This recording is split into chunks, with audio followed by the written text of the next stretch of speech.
И по 5 години од објавувањето на информацијата дека во ловниот резерват Полаки не е останало ниту грло од вредниот трофеен дивеч, а најавите дека ќе се работи на возобновување на истиот, навидели на ништо.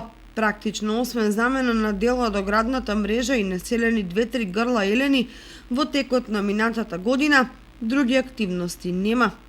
Тоа значи дека во празното ловиште ловочуварите нема што да чуваат и прихрануваат, односно дека е бесмислено неговото функционирање. Од друга страна, пред само 10 месеци, одговорните најавуваа значајни инвестиции преку опремување на нова кланица за дивеч со ладилници според најсовремените стандарди, паралелно набавка на елени и друг високотрофеен дивеч, што би значило нов почеток за некогаш репрезентативното ловиште.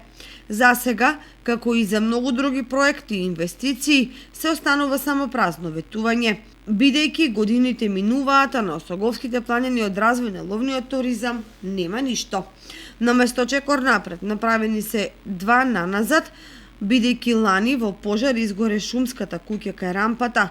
Од тука, на потак е државата која стопанисува со ловниот резерват, во кој се вложени големи средства во делот на патната инфраструктура, хранилишта и поилишта, наблюдувачници, чеки и слично. Особено што од подружницата Осогово очекуваат некои најави за подобрување на состојбите, конечно да тргнат.